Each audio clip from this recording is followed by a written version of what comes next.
She thought disappearing had buried her past for good, until her son's life depended on blood that only the man she ran from could give. Before we begin, tell me where you're listening from, and don't forget to subscribe so you don't miss the next story. Isabella Moreau knew something was wrong the moment the school number flashed on her phone. Not because schools didn't call, accidents happened, scraped knees, forgotten lunches, but because the voice on the other end wasn't calm. It was tight, rushed, clipped in a way that made her heart seize before the words even landed. "Mrs. Moreau, your son collapsed during recess. An ambulance is on the way. You need to come now." The rest of the sentence blurred. Isabella didn't remember grabbing her coat, didn't remember locking the door. She only remembered the way the world narrowed to a single, breathless point as she drove, knuckles white on the steering wheel, her pulse roaring in her ears louder than the traffic. Lucas was 8. 8-year-olds didn't collapse. They tripped, they cried, they bounced back. Lucas especially, quiet, thoughtful, stubborn. In that gentle way that made teachers praise him and strangers comment on his manners. He'd scraped his knee just last week and waved it off like it was nothing. By the time Isabella reached the school, flashing lights painted the pavement red and blue.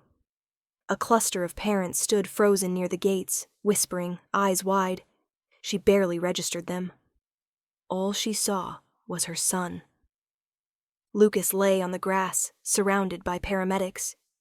His face was pale, too pale, and there was blood on his sleeve, a dark bloom spreading through the fabric near his elbow. A small cut. Barely anything. The kind of injury that should have earned him a Band-Aid and a sticker. Instead, he looked like he was slipping away. "Lucas," she choked, dropping to her knees before anyone could stop her. "Baby, Mommy's here." His eyes fluttered open. A faint smile tugged at his lips, bravest boy she'd ever known. "I'm okay," he whispered. He wasn't. They told her that gently in the ambulance. Told her his blood pressure was dropping. Told her he'd lost too much blood for such a minor wound. Told her words like abnormal and unexplained and critical, while machines beeped in frantic counterpoint. At the hospital, the world became white walls and rushing feet and the metallic smell of antiseptic. Someone guided Isabella into a chair she didn't remember sitting in. Someone else asked questions, name, age, medical history, while Lucas was wheeled away. "Any known conditions?" a doctor asked. "No," Isabella said automatically. "He's healthy. He barely gets colds." The doctor paused, eyes flicking up with a look that chilled her deeper than any siren. "Then we need to run more tests." The hours that followed were a blur of waiting rooms and clipped updates.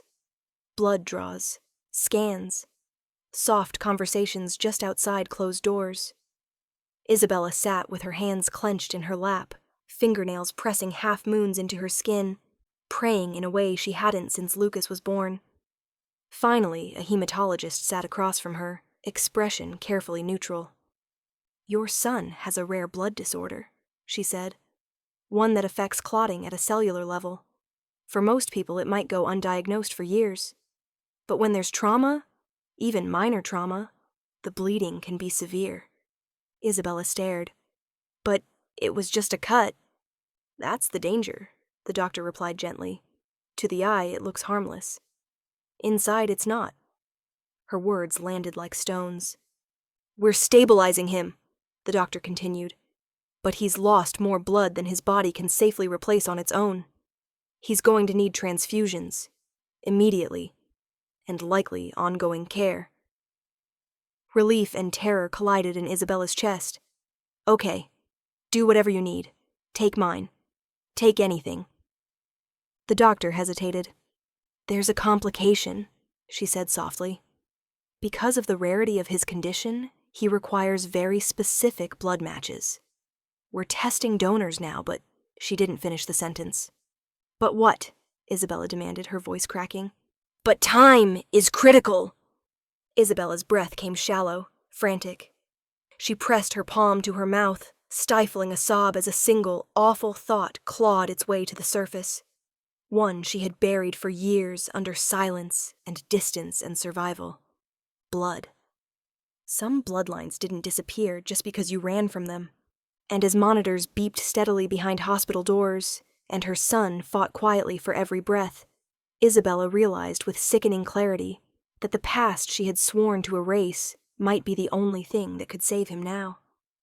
The hospital room filled with a silence that felt too heavy for the air to carry. Isabella sat on the edge of a narrow chair, hands clasped so tightly her fingers had gone numb. Across the room, a nurse adjusted the IV tubing in Lucas's arm with careful precision. His chest rose and fell beneath thin blankets, each breath a fragile victory that Isabella counted like prayer beads. The door opened softly. The doctor stepped in with a tablet tucked against her chest, expression no longer neutral. Tired. Concerned. Prepared to hurt someone with the truth. Isabella knew before the words came. "We've completed the initial compatibility tests," the doctor said gently. "Your blood type isn't a match." Isabella shook her head immediately. "That's impossible. I'm his mother." "Yes," the doctor said, nodding. "But with this condition, it's not just about blood type. It's about very specific markers, proteins, antibodies, inheritance patterns that don't always follow rules." Isabella's throat tightened. "Okay, then test my sister, test my parents, anyone." "We already have," the doctor replied. The words dropped one by one, measured, careful. "Your parents, not compatible. Your sister, close, but not close enough. Extended family, ruled out." Each sentence stripped something vital from Isabella's chest. "There has to be someone," she whispered. "There has to be another option." The doctor pulled up a chair and sat across from her, lowering herself to eye level, not to soften the blow, but because it deserved gravity. "For patients like your son," she said, "there's usually one primary match. Sometimes two, almost always genetic." Isabella's pulse began to pound in her ears. "The father?" the doctor said quietly. The word hit like a blow she hadn't braced for. Isabella's hands trembled in her lap. He's not in our lives." "I understand," the doctor said. "But medically, he is still your best chance." Isabella laughed once, a broken, incredulous sound. "You don't understand. He doesn't know Lucas exists." The doctor's eyes flickered with something like sympathy. "Then this is the moment he finds out." Isabella stood abruptly, pacing the small room like a caged thing. "You're telling me my son is dying because of blood he can't get?" "I'm telling you," the doctor said carefully, "that without a matching donor within the next few hours, his body will not be able to compensate. We can stabilize him temporarily, but it won't last through the night." The word night echoed like a verdict. Isabella stopped pacing. Her chest ached so badly she wondered if something inside had torn. "How long?" she asked hoarsely. The doctor hesitated. 6 hours, 8 at most. 6 hours. 5 years of running. 5 years of hiding. 5 years of telling herself she'd done the right thing. And now she was out of time. Isabella turned back to Lucas, her heart breaking open at the sight of him. His skin looked almost translucent under the harsh lights. Machines hummed softly, indifferent to the way her world was unraveling. "I'll find him," she said, the words scraping out of her chest. "I'll bring him here." The doctor nodded. "We'll keep testing the donor registry in the meantime. But statistically—" "I know," Isabella interrupted. "It's him." When the doctor left, Isabella collapsed into the chair beside the bed and took Lucas's hand, careful of the IV. His fingers curled weakly around hers, instinctive even in sleep. "I'm so sorry," she whispered, pressing her lips to his knuckles. "I thought I was protecting you." Her phone sat heavy in her pocket, a rectangle of glass and metal she hadn't needed in years for this reason. She hadn't saved the number. She didn't need to. Some names didn't require contact lists. They etched themselves into memory, into muscle, into fear. Dominic Russo. The man she had loved. The man she had fled. The man whose blood now ticked like a countdown in her son's veins. Isabella pulled the phone out with shaking hands. What do you say to a man you disappeared from when his child is dying? Her thumb hovered over the keypad as tears finally slipped free, hot and unchecked. She had sworn she would never call him. She had believed silence was safer. Now, under fluorescent lights with her son's life slipping through every second, Isabella understood the cruelest truth of all. The past doesn't stay buried just because you need it to. And blood, no matter how deeply denied, always remembers where it comes from. The doctor didn't say his name at first. She didn't have to. Isabella knew something was coming the moment the blood specialist lingered in the doorway instead of stepping inside. Knew it from the way her fingers tightened around the tablet, from the small pause that stretched just long enough to let dread bloom. "Mrs. Moreau," she said gently, closing the door behind her. "There's a question I need to ask you, and I want you to understand why before you answer." Isabella's heart thudded painfully against her ribs. She nodded once, incapable of speech. "With rare conditions like your son's," the specialist continued, "direct genetic matches become critical. In cases where the mother isn't compatible, the probability shifts almost entirely to the father." The word father lodged in Isabella's throat like a splinter. "Do you know who he is?" the doctor asked softly.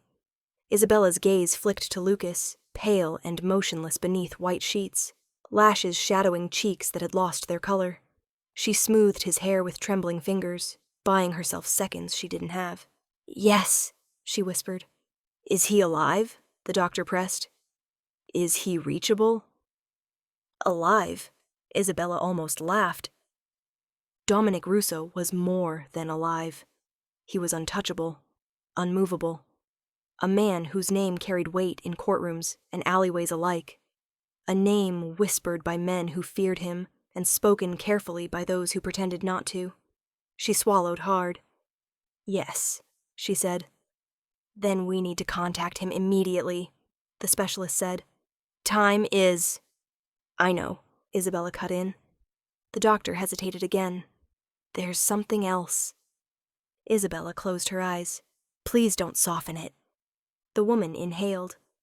"Is there any reason contacting him would place you or your son in danger?" The question cracked something open. Because the answer was yes. Because danger was the reason Dominic Russo had never known about Lucas in the first place. Isabella's memories surged, unwanted, relentless. A penthouse washed in city lights. A man standing at the window, phone pressed to his ear, voice low and lethal calm. Blood on marble floors she'd been told to step around. Whispers of names she never repeated aloud. And underneath it all, Dominic. Protective. Possessive. Devastatingly sure of her in a world where nothing else was certain. She'd fallen in love with him before she knew the full scope of what he was. And by the time she understood, it had been too late to pretend his world wouldn't bleed into hers. "I don't know," Isabella said finally, "but not contacting him will kill my son." The doctor nodded. "Then we move forward." As the specialist stepped out to begin the process, paperwork, consent, legal clearances, Isabella's knees buckled. She sank into the chair beside Lucas's bed, breath coming shallow and uneven. Dominic Russo. She hadn't spoken his name in 5 years, hadn't written it, hadn't allowed herself to think it too clearly, because names had power, and his had always been dangerous. She remembered the last night she saw him clearly, rain streaking down glass. His hands braced on either side of her, voice tight with suspicion. "Tell me the truth," he'd demanded, "or tell me you don't trust me." She'd chosen neither. She'd left before dawn with a bag and a lie, and the belief that distance could protect what love could not. She'd told herself he was better off not knowing, that her child would be safer without Dominic's shadow marking him from birth. Now, under buzzing fluorescent lights, that belief felt thin, fragile. A nurse knocked lightly and entered, holding a phone. The blood bank needs legal confirmation to reach out to the potential donor, she said. Isabella stared at the device. A phone she'd used every day. A number she'd memorized and then forced herself to forget. She took it with shaking hands. The nurse lowered her voice. Once we initiate contact, there's no going back. Isabella looked at Lucas. His chest rose, fell. Slower now. She pressed the phone to her ear before she could change her mind. Dominic Russo's name echoed through her thoughts like a gunshot. Loud, final, impossible to ignore. And for the first time since she ran, Isabella understood there was no safe version of this truth left. There was only time, and blood, and a man who had never known he was a father, about to be called back into a life she'd sworn to keep buried. Dominic Russo was in the middle of a negotiation that could have ended a war. The conference room sat on the 42nd floor of his high-rise, glass walls overlooking a city that bent quietly to his will. Men in tailored suits spoke carefully, weighed every word like it might be the one that killed them. Contracts lay open on polished wood. Numbers changed futures. Dominic listened without interrupting, until his phone vibrated. Once. Victor Hale, standing a step behind him, stiffened. That phone was not supposed to ring. Not on this line. Not during this meeting. Dominic glanced down. Unknown number. Hospital routing. His jaw tightened. "Give me a moment," he said, already standing. No one argued.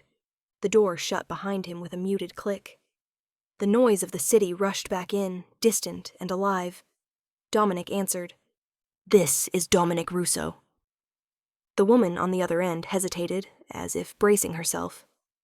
"Mr. Russo, this is St. Gabriel Medical Center. We're calling regarding a potential blood donation."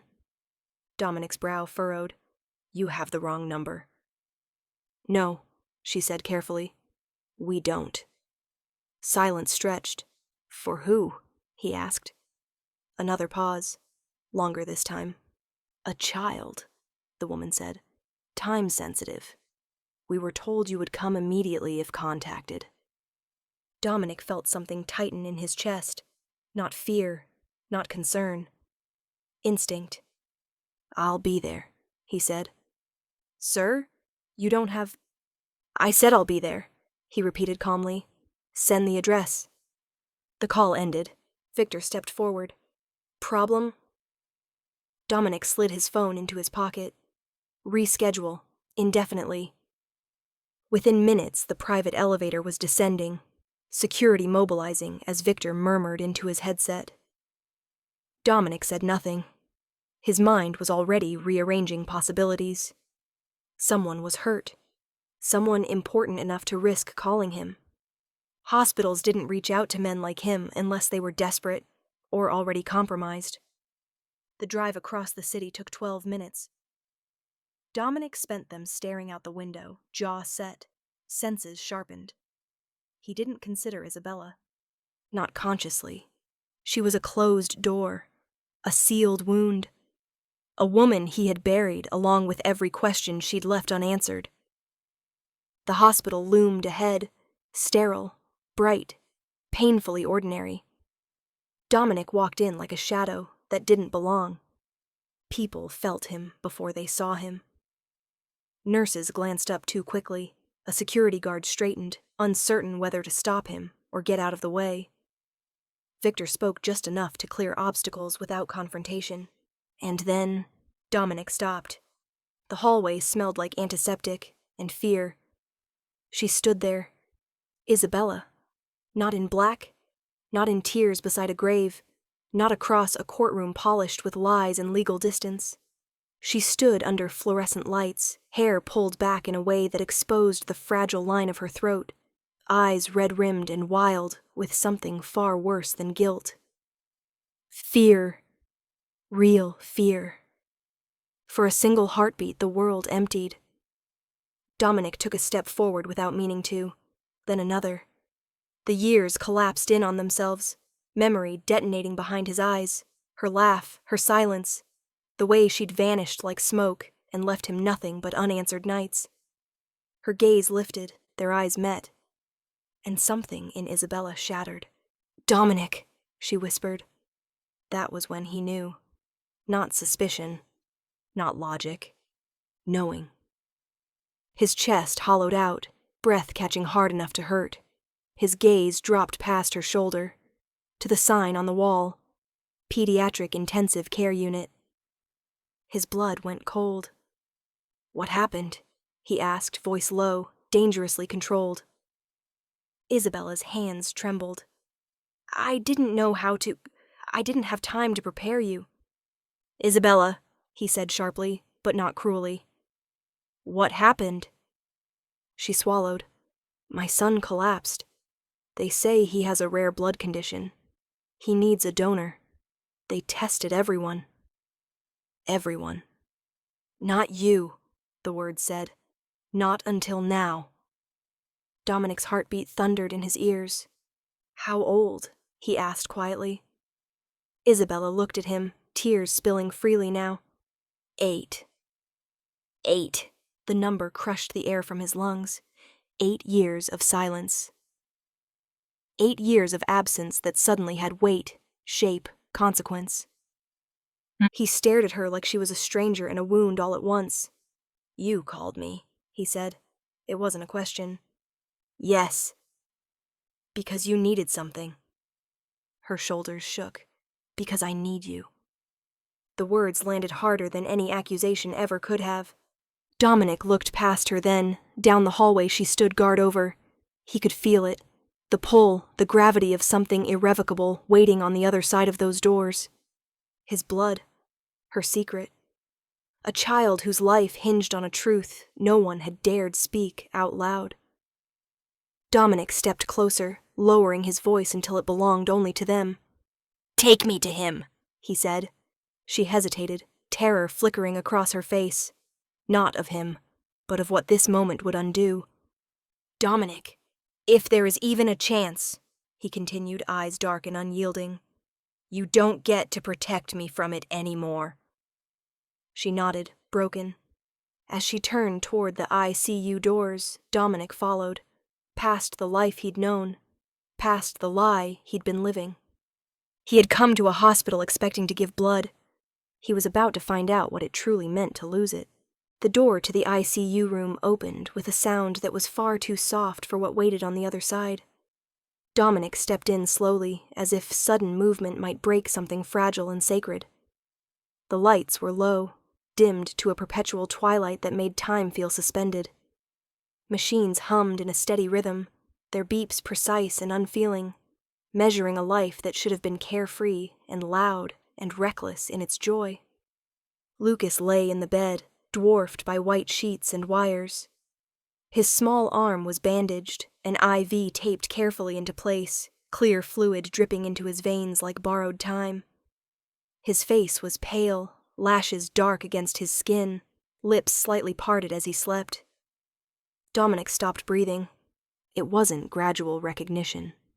It wasn't suspicion or resemblance that built piece by piece. It was instant. The shape of the face, sharp in a way that would one day be unmistakable. The strong line of the jaw, even in childhood softness.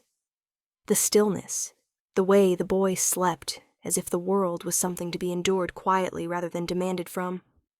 Those eyes. Closed now, but Dominic already knew what color they would be when they opened. His chest tightened violently, pain blooming behind his ribs with such force he had to brace one hand against the foot of the bed. 8 years of absence surged through him in a single, brutal wave. Birthdays he never knew existed, scraped knees he never kissed better, nightmares he never chased away. Isabella hovered in the doorway, afraid to step closer, afraid to leave him alone. Dominic didn't look at her. He couldn't. If he did, he might ask the question burning his throat raw. And once it was spoken, there would be no silence left to hide behind. Instead, he reached out, slowly, deliberately, and rested 2 fingers against Lucas's hand. The warmth startled him. Alive. The machine beeped, steady and indifferent, as if daring him to believe it. Lucas stirred, brow furrowing slightly. His fingers twitched beneath Dominic's touch, curling weakly as if searching for something familiar, even in sleep. Dominic swallowed hard. "I'm here," he murmured before he could stop himself. The words came unguarded, instinctive. Isabella sucked in a breath behind him. Lucas's eyes fluttered open. They were gray, not pale, not light. Steel gray, framed by lashes too long, gaze steady even through exhaustion and medication. He blinked once, disoriented, then focused and looked directly at Dominic. The world narrowed to that moment. Lucas studied him quietly. No fear, no tears, just awareness. "Mom?" he whispered. "I'm right here," Isabella said, rushing to the bedside, smoothing his hair with trembling hands. "You're okay. You're so brave." Lucas's gaze flicked back to Dominic. "Who's he?" Lucas asked. The question sliced clean through the room. Isabella froze. Dominic didn't answer immediately. He lowered himself into the chair beside the bed instead, movements careful, controlled. He wanted to loom over nothing, claim nothing, scare nothing. "I'm Dominic," he said finally. "I'm here to help." Lucas considered this with grave seriousness. "You look like me," he said matter-of-factly. Isabella's breath hitched. Dominic felt something inside him tear open. "Yes," he said softly. "We do." Lucas frowned slightly, as if filing that away for later. He shifted, wincing faintly, and Dominic's body reacted instantly. Leaning forward, hand hovering over the bed, unsure if he was allowed to touch. "Does it hurt?" Dominic asked. "A little," Lucas admitted, "but the nurse said I'm strong." Dominic nodded. "She's right." Lucas's lips twitched. "My mom says strong people don't give up." "She's very wise," Dominic said. Lucas yawned, eyelids drooping. "Are you gonna stay?" The question landed heavier than any gunshot. Dominic didn't look away. "Yes." Lucas seemed satisfied by that. His eyes closed again within seconds, breath evening out as sedation pulled him back under. Silence filled the room, thick and fragile. Isabella stepped closer at last, voice shaking. "He doesn't know." "I know," Dominic replied quietly. "But you do," she whispered. Dominic's gaze remained fixed on the boy in the bed. His son, though no one had said it, though no one dared. "I've always known how my blood works," Dominic said. "I just never thought I'd see it outside my own veins." He stood slowly, careful not to break the moment, and turned to Isabella at last. His eyes were dark, alive with questions he hadn't yet earned answers to. "You don't have to say it now," he continued, "but understand this." He looked back at Lucas. "Nothing on this earth will make me leave that room." The truth stood between them, unspoken, but undeniable. Breathing, waiting. And under the hum of hospital lights, Dominic Russo realized that whatever came next, whatever truth followed this moment, his blood had already found its way home. The confirmation came quietly. No dramatic announcement. No pause filled with suspense the way movies like to pretend these moments unfolded. Just a doctor stepping into the hallway with a clipboard held a little tighter than before, eyes serious, voice controlled. "It's a perfect match." Isabella felt her knees weaken as the words landed. She gripped the edge of the counter to stay upright, breath leaving her in a rush she hadn't realized she was holding. Perfect. Not compatible. Not close enough. Perfect. Across from her, Dominic didn't move. Not at first. He stood with his arms crossed, posture immaculately composed, the same stance he used in boardrooms and negotiations where lives were weighed like currency. But something fractured behind his eyes. Perfect. There was no denying it anymore. No space left for coincidence or possibility or doubt. Science had stepped in and stripped the lie bare. Father, son. The doctor continued speaking. Consent forms, timelines, transfusion logistics. But Isabella heard it all through a muffled haze. Her gaze stayed locked on Dominic's hands, on the faint scar along his knuckle, on the slow way his fingers flexed once, twice, like a man grounding himself before a storm. "I'll do it now," Dominic said calmly. The doctor nodded. "We'll prep you immediately." No hesitation, no questions, as if he'd been waiting his whole life to say yes to this exact moment. The donation room was sterile and bright, cold enough to raise goosebumps along Isabella's arms when she followed him inside. Dominic removed his jacket without ceremony, rolling up the sleeve of his crisp shirt. The nurse busied herself with needles and tubing, explaining the process gently, though her eyes flicked to him with unmistakable recognition. Everyone knew who he was. No one commented. The needle slid into his arm with practiced ease. Dark red filled the line, flowing steadily, purposefully, his blood traveling toward a child he hadn't known existed until hours ago. Dominic watched it without blinking. He felt no fear, no weakness, only an overwhelming sense of inevitability. Across the glass, through a small window into the ICU, Lucas lay still beneath blankets too large for him, machines blinking and humming like quiet sentinels. Another line ran into the boy's arm now, clear tubing already primed, waiting for him. Isabella stood between the rooms, hands clasped tightly at her chest, watching both men she loved more than life itself. One broken by guilt, the other by years of absence neither had chosen. "I thought I buried everything," she whispered, not sure if she was speaking to Dominic or to herself. Dominic's gaze softened, but he didn't look away from the window. "No," he said quietly. "You hid it." The distinction mattered. As the transfusion began, something shifted in the air, subtle but profound. The machines kept their rhythm, nurses moved with careful precision, yet the room felt heavier, charged with the kind of truth that couldn't be undone. Dominic closed his eyes briefly. Memories surfaced unbidden. Isabella's laugh in their first shared apartment. The way she'd rest her head against his chest, fingers tracing idle patterns over his heart like she was memorizing it. The night she left. No note, no warning. Just absence so complete it felt violent. He'd torn cities apart looking for answers. Found none. Until now. His blood moved steadily, drop by drop, crossing the space between past and present, flowing into a small body fighting harder than any grown man he'd ever known. Lucas stirred. Isabella held her breath as his fingers flexed, color slowly returning to his cheeks.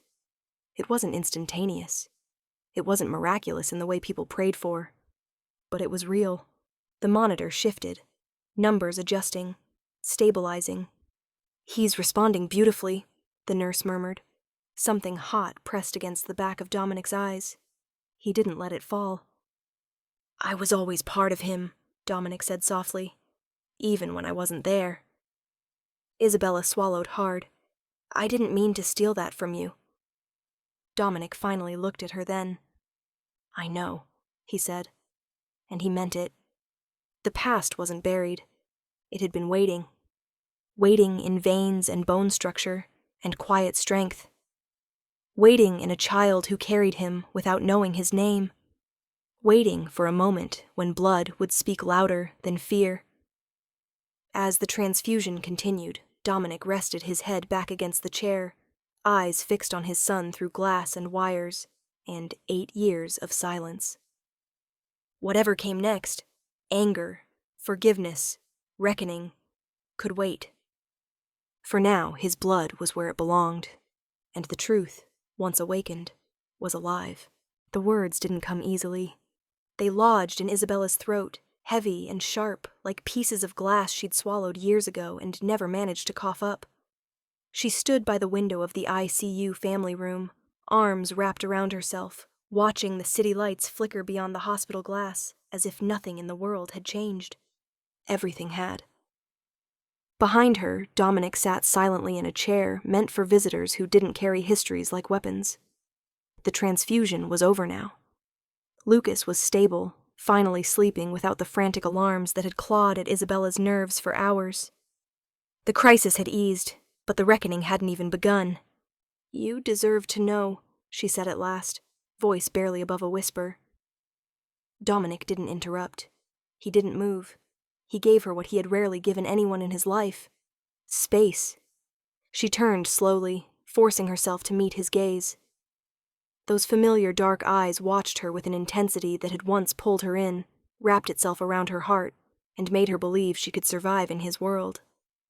"I didn't leave because I stopped loving you," she began.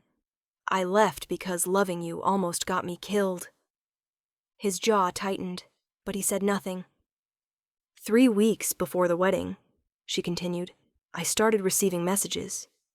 At first I thought they were mistakes. Numbers I didn't recognize. Warnings that didn't make sense." She let out a shaky breath. "They knew where I worked, where I lived. They described things I'd worn that day, places I'd been alone." Dominic's hands curled slowly into fists. "They told me if I married you, I wouldn't live long enough to regret it," Isabella said. "And if I was already pregnant," her voice broke, "they said the baby wouldn't make it to term." The silence that followed felt dangerous. Dominic stood, crossing the room in 3 measured steps. Rage simmered just beneath his control, but it was leashed, tight, disciplined, terrifying in its restraint. "Why didn't you come to me?" he asked quietly. Isabella flinched. "Because the messages weren't meant for you," she said. "They were meant for me. And they worked." She wiped at her eyes angrily. "They told me if I spoke a word to you, if I involved you in any way, they'd make an example of me. Not dramatic, not loud." Her voice dropped. Quiet, permanent. Dominic turned away sharply, dragging a hand through his hair. "I realized I was pregnant the same night," Isabella went on. "I took the test alone in a gas station bathroom because I was too afraid to go home. And all I could think was, if they can reach me now, what will they do once they know there's a child?" Her hands trembled. "I couldn't give birth under your name. I couldn't let my bodyguards or your doctors or your network know I existed, because I didn't know which part of your world they were already inside." Dominic closed his eyes. "I vanished," she whispered, "because disappearing was the only move I had that didn't put a target on my back, or on his." She nodded toward the ICU doors. "I changed my name. I moved cities. I told no one. I worked cash jobs and kept my head down and taught my son how to be quiet when fear came too close." Tears slid down her cheeks now, unrestrained. "Every birthday, every illness, every night he asked where his father was, I told myself I was protecting him." Dominic's voice was rough. "And did it ever stop?" She shook her head. "Not completely, but it never escalated. And I told myself that meant I'd made the right choice." He turned back to her, pain naked on his face in a way that almost frightened her, more than anger ever could. "You took my choice away," he said softly. "I know," she sobbed, "and I will carry that guilt for the rest of my life.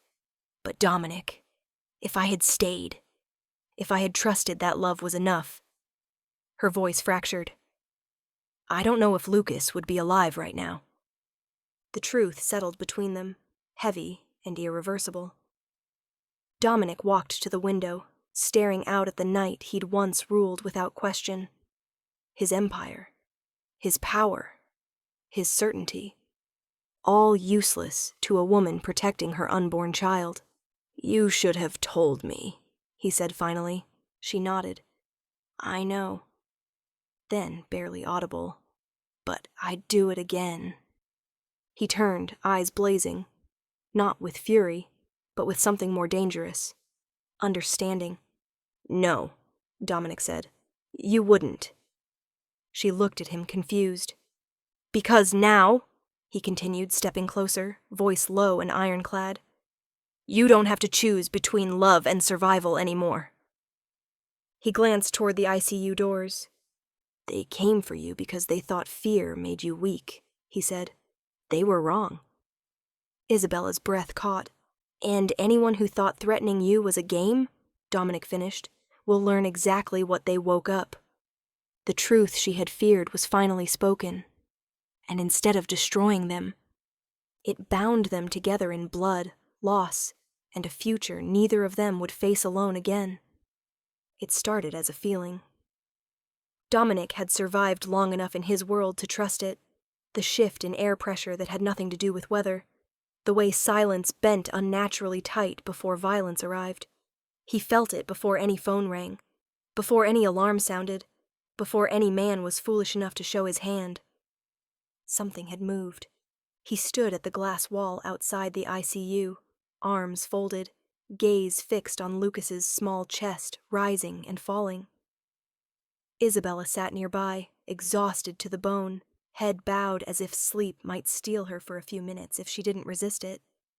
The hospital hummed around them with the illusion of safety, clean floors, white coats, rules that pretended the world beyond these walls played fair. Dominic's phone vibrated once. He didn't look at it. Then again, he glanced down. Victor, we've been made. Dominic's jaw tightened. Across the hall, a nurse laughed quietly with a colleague. A gurney rolled past. Life continued, unaware it had just wandered into crosshairs. Dominic answered with 2 words. How bad? The reply came instantly. Traced your motorcade. Confirmed hospital logs. Cameras. Someone's watching patterns. Isabella looked up at his change in posture, fear sharpening her exhaustion into instant alertness. What is it? Dominic didn't lie. He never did. When it mattered. They know I'm here, he said quietly. Her blood ran cold. Who? He didn't need to say the name aloud. There were only a handful of families reckless enough to move against him directly. Fewer still who'd survived the last time they tried. They've always believed I had no leverage, Dominic continued. No attachments. His gaze returned to the ICU room.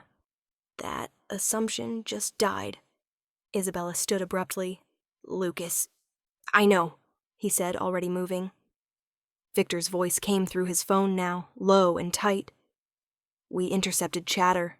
They're not going after you directly. Too public. Too messy. Dominic's grip tightened on the device. Then what? A pause. Then, they want what you'll bleed for. The lights flickered. Not dramatically. Not enough to draw attention.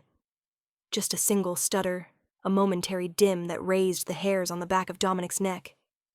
Get Isabella and the boy out, Victor snapped. Now! Don't wait! Dominic didn't hesitate. He crossed the hall in long strides, hand already reaching for Isabella. We're moving. Where? She demanded, panic flaring as nurses turned at the sudden intensity in his voice. Anywhere but here. Alarms began to sound, not the shrill scream of evacuation, but controlled alerts. Protocols shifting. Security doors clicking into partial lockdown. A man in scrubs brushed past them going the wrong direction. Dominic noticed because Victor's voice went sharp in his ear. That's not hospital staff. Too late. The man moved fast, pulling a weapon from beneath his coat. Small, suppressed, efficient. Not chaos. Precision. Dominic shoved Isabella back instinctively, his body already turning toward the threat. The gun fired once. Glass exploded. The ICU window shattered inward, sending fragments raining across the floor near Lucas's bed. Nurses screamed. A doctor dropped to the ground. Isabella's scream tore from her throat. Dominic moved without conscious thought. He tackled the gunman mid-stride, slamming him into the wall with bone-jarring force. The weapon skidded across the floor. Before the man could recover, Dominic drove his forearm into the attacker's throat and held him there. Expression cold, eyes dead. You came into a hospital, Dominic said softly. You aimed at my son. The man choked, eyes wide with dawning understanding. Security finally surged in. Real security this time. Victor's men. Armed. Ruthless. Trained for exactly this failure of imagination. The attacker was gone within seconds, dragged away before anyone could process what had happened. Silence fell in jagged pieces. Isabella collapsed against the wall, shaking violently. "Lucas, oh God, Lucas!" Dominic was already at the bed. Lucas was crying now, terrified but unharmed, nurses scrambling to calm him, hands gentle but frantic. Dominic cupped the boy's face without thinking, grounding him with presence rather than words. "You're okay," he said firmly. "You're safe. Look at me." Lucas sobbed once, then clung, small fingers gripping Dominic's sleeve like instinct had finally found its answer. The room smelled like antiseptic and fear and gunpowder. Victor appeared beside Dominic, jaw set. "We contained it, but this was a test." Dominic stood slowly, Lucas still held close. "They thought coming here would scare me," Dominic said quietly. His gaze lifted, dangerous and resolved. "They just made the mistake that nearly killed them." He looked down at Isabella, at the terror etched into her face, at the truth she'd always known, but hoped would never return. "I'm done hiding," he said. And somewhere far from the hospital, an enemy family realized too late that weakness they thought they'd found had just become their death sentence. By dawn, the hospital no longer felt like a place of healing. It felt like a stronghold. The transformation happened quietly at first. Too quietly for anyone unfamiliar with Dominic Russo's world to realize the scale of what was unfolding. Hallways that once echoed with rolling carts and murmured conversations now held men who didn't belong to the building. They stood at intersections, near elevators, beside stairwells. Dark suits, no badges, earpieces barely visible. They didn't look threatening. They didn't need to. Isabella noticed it when a nurse tried to enter Lucas's room and was gently, unmistakably stopped by a man with calm eyes and a hand resting casually inside his jacket. "Authorization?" he asked. The nurse blinked, startled, then swallowed and retreated to fetch a supervisor. Isabella's stomach tightened. Dominic stood near the window, speaking softly into his phone, issuing orders with surgical precision. There was no raised voice, no urgency, just certainty, like the outcome had already been decided and the world was catching up. "Lock the elevators on this floor," he said. "Medical staff only. Anyone else clears through Victor." Pause. "No, I don't care what administration says. I'm paying for the inconvenience." Another pause, then, permanently. When he ended the call, he turned back to Isabella, gaze immediately scanning her for signs of distress. He had been doing that constantly since the shot fired, checking her hands, her breathing, her eyes, as if his attention alone could anchor her. "This is too much," she whispered, though she didn't pull away from him. "It's enough," he corrected. "For once." Outside the room, Victor Hale moved like a shadow with purpose, coordinating security in clipped phrases. Surveillance feeds were tapped, entry points rerouted, cameras adjusted. Dominic's people didn't ask permission. They informed, compensated, and took control. Within an hour, the entire wing was under watch. 2 guards at Lucas's door. 1 at the far end of the hall. 1 by the elevator bank. Another stationed by the stairwell that had never seen serious foot traffic in its life. Every angle covered. Every risk accounted for. Lucas slept, exhausted from fear and medication, unaware that his world had shifted permanently overnight. Isabella sat beside him, fingers entwined with his, listening to the hum of monitors and the even, steadier rhythm of Dominic's presence behind her. "Is this what your life always feels like?" she asked quietly. Dominic didn't pretend to misunderstand. "This is what it feels like when something I care about is threatened." Her chest tightened. "You shouldn't have to turn a hospital into a fortress because of us." He moved closer, resting a hand lightly on her shoulder. "I should have done this 8 years ago." She turned, eyes wide. "Dominic!" "I failed to see the danger before," he continued. "I won't make that mistake again." A doctor approached, clearly rattled but professional. "Mr. Russo, Hospital administration is requesting a meeting. Dominic's expression didn't change. Send them my regards. The doctor hesitated. They're concerned about liability, Dominic supplied coolly. I'm covering it. Silence. And if they're concerned about jurisdiction, Dominic added, remind them that my security detail has saved 2 lives in this building in under 12 hours. The doctor nodded and left without another word. Isabella watched it all with a strange mix of fear and relief. She had spent years keeping Lucas invisible, believing obscurity was safety. Yet standing inside this ring of protection, guarded by men who answered to one person alone, she felt something she hadn't allowed herself to feel since before the pregnancy test turned positive. Secure.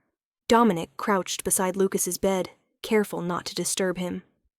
He adjusted the blanket with hands that had ordered deaths without flinching, now gentle, reverent.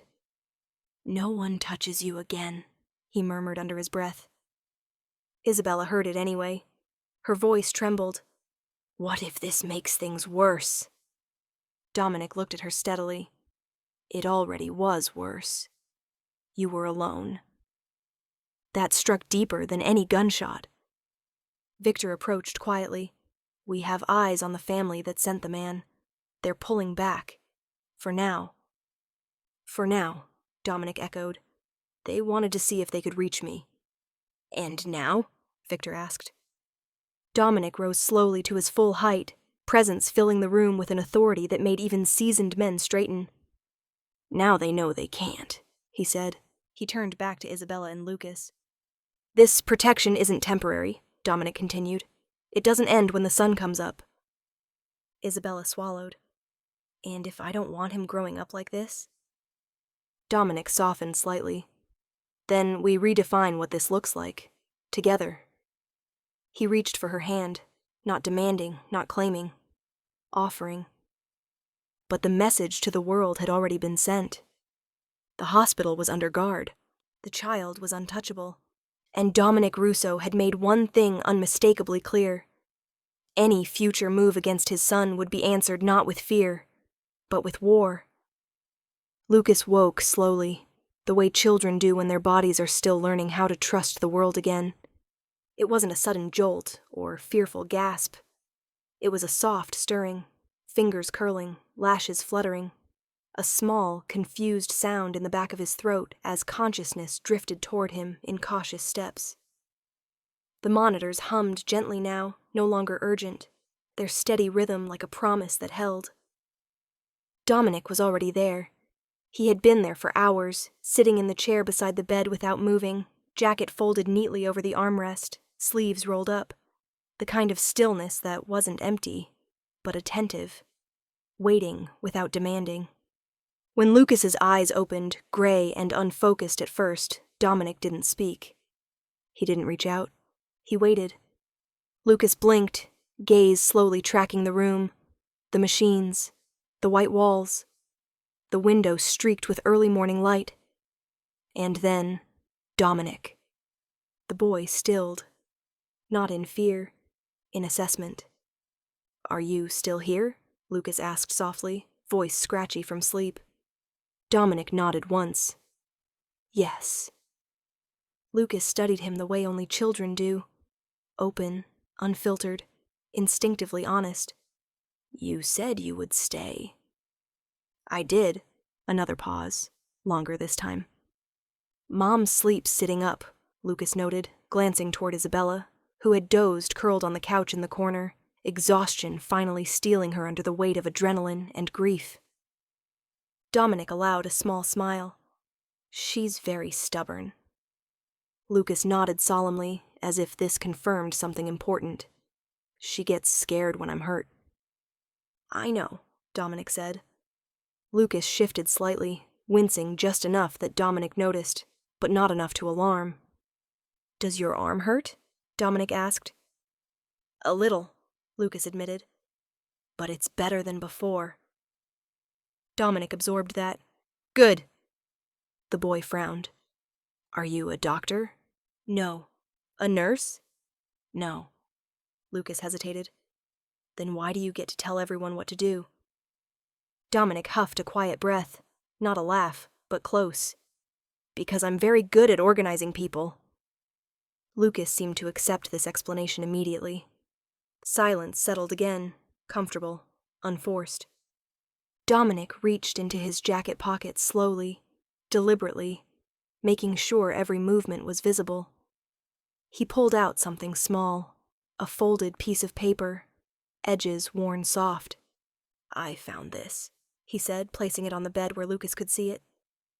Lucas's eyes widened. It was a crumpled drawing, a stick figure family under a crooked sun. A smaller figure with messy lines stood apart, waving. "That's me," Lucas said automatically, then puzzled. "Where'd you get that?"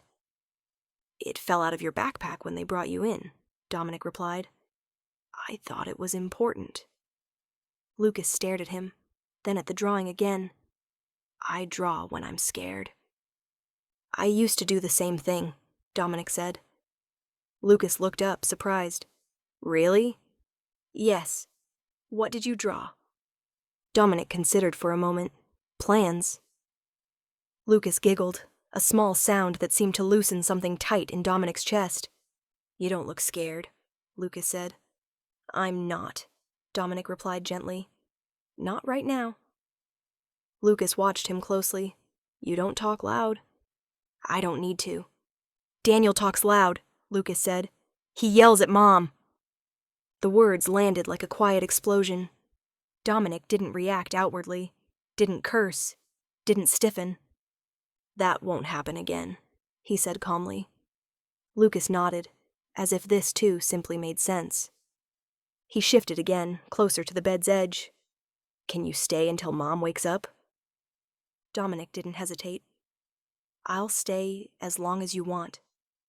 Lucas's fingers curled into the edge of the blanket, then loosened.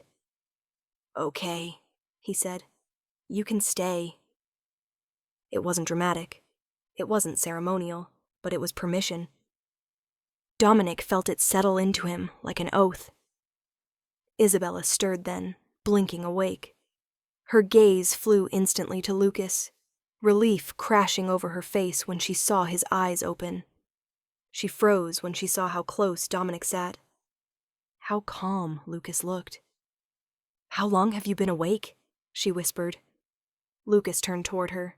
"He didn't leave." Her throat tightened. Dominic rose slowly, giving her space without moving away entirely. Their eyes met, a shared understanding passing silently between them. This wasn't about control. This was about showing up. As Lucas's eyes drifted shut again, comforted rather than sedated, Dominic rested his forearm lightly against the bed, close enough to be felt without being intrusive. Power could force obedience. Fear could demand respect. But patience? Patience earned trust. And for the first time, Dominic understood something no empire had ever taught him. The quiet moments mattered more, and he would spend the rest of his life proving he deserved them. The confirmation came with daylight. Doctors stood at the foot of Lucas's bed, their voices measured, careful, not hiding optimism, but respectful of how fragile hope still felt. Charts were reviewed, numbers compared, words like stable, responding well. No further complications repeated until they finally landed. "He's going to survive," the lead physician said. Isabella's knees nearly buckled. She gripped the edge of the bed, breath breaking as tears slid freely down her face for the first time since the call from the school. Relief crashed over her in dizzying waves, pure, overwhelming, uncontrollable. Lucas stirred, blinking awake again as if he could sense the shift in the room. "Did I do good?" Isabella laughed through tears. "You did amazing." The doctor smiled. "There will be follow-ups, regular monitoring, ongoing precautions." Precautions. That single word shifted Dominic's posture instantly. "What kind?" he asked. The physician hesitated, not out of uncertainty, but awareness. Given the rarity of Lucas's condition and recent incidents, stability depends on minimizing stressors. And exposure. Exposure. Isabella felt the weight of it settle in her chest. "We recommend ongoing security coordination," the the doctor continued. Safe transport, controlled environments. It doesn't mean isolation, but it does mean awareness. In other words, safety required power. After the doctors left, silence stretched tight between them. Lucas fell back asleep, finally unburdened by pain and fear. Isabella smoothed his hair, memorizing the soft rise and fall of his breath like a prayer she never wanted to forget. Dominic stood by the window again, the city spread below him. He spoke without turning. He can live a full life, he said, but not unguarded. She nodded, though her chest hurt. I spent 8 years keeping him small so no one would notice him. Dominic faced her slowly, and it kept him alive. She closed her eyes. But I can't keep doing it. No, Dominic said quietly.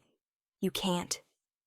He approached, stopping just short of her space, close enough to feel the gravity of his presence, far enough to let her breathe. I'm not asking you to stay, Dominic said, and I'm not asking you to forgive me. Her eyes flew to his. Then what are you asking? I'm offering you a choice, he said, a real one this time. He gestured toward the door. You can take Lucas and leave. I'll fund the care. Security, anonymity, relocation. Whatever you want. You'll never see me again if that's what you need. The offer stunned her. This wouldn't be abandoning him, Dominic continued, voice steady. He would still be protected. But from you, she whispered. Yes. Her heart twisted painfully. And the other option? She asked. Dominic's gaze softened, just a fraction.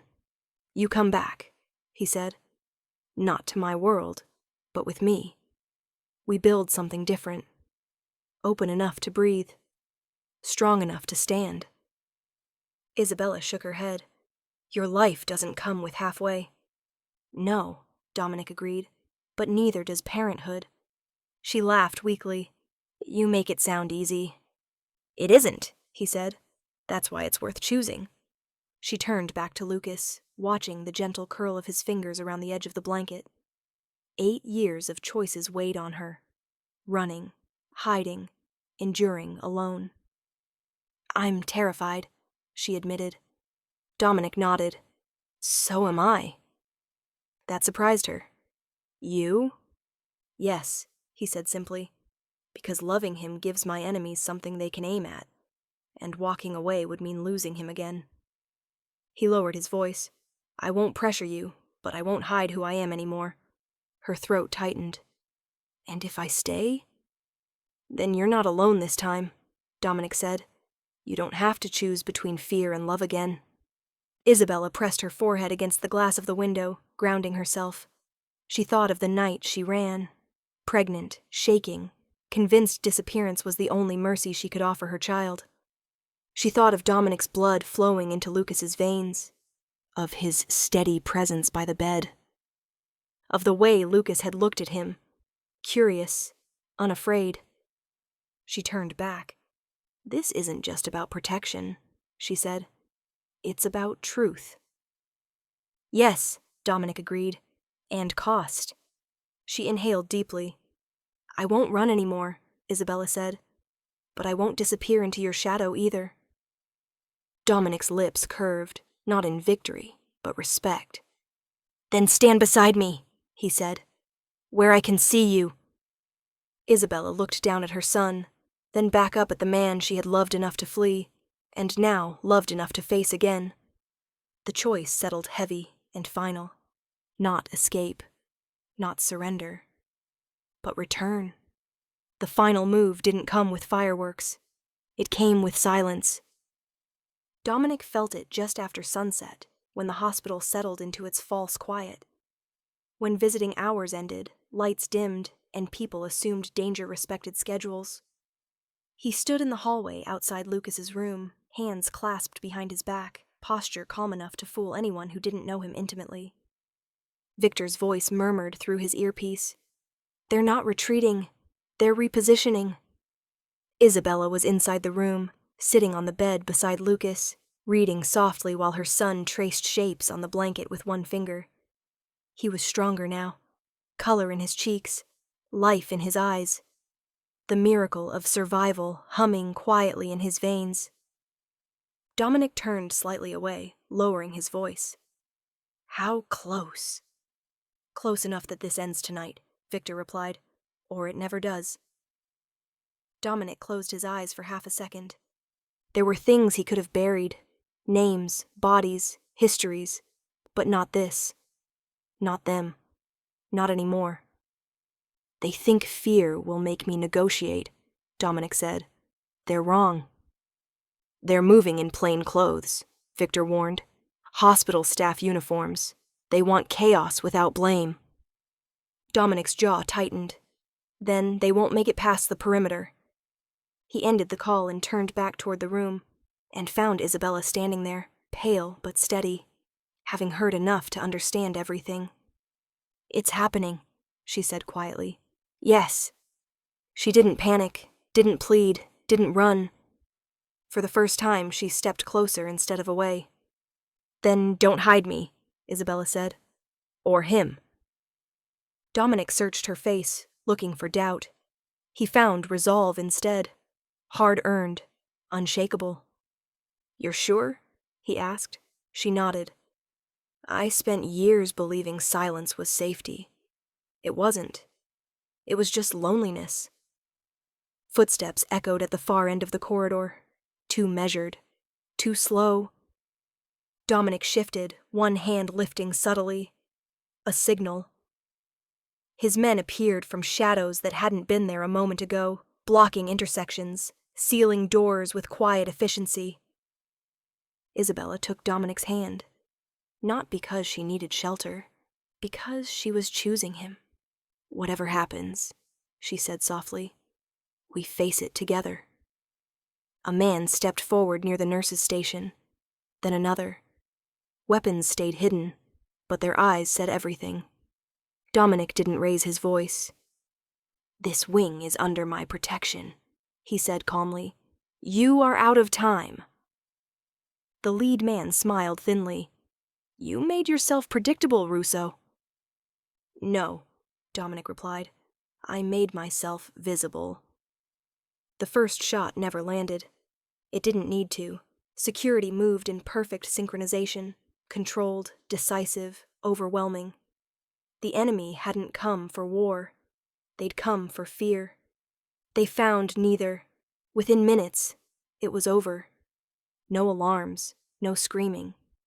Just bodies restrained, threats neutralized, danger smothered before it could breathe. Lucas slept through all of it. Later, when the hospital returned to its uneasy normal and dawn began to creep into the sky, Dominic stood with Isabella by the window one last time. I could still send you away, he said quietly. No one would blame you. She turned to him, eyes clear. There's nothing left to bury, Isabella said.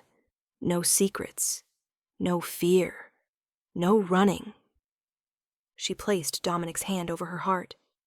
Your blood saved my son, she continued, but your choices saved us. Dominic's composure cracked, not dramatically, not publicly, but enough that she felt it in the way he pulled her close, forehead resting against hers. I won't fail you again, he said. She believed him. Weeks later, Lucas left the hospital surrounded by guards who smiled at him like uncles, waving as if this were the most normal thing in the world. Isabella walked beside him, head high, no longer invisible. Dominic followed, not ahead, not behind. Beside. The past wasn't erased. It didn't need to be. It had finally been told the truth, and there was nothing left to bury anymore,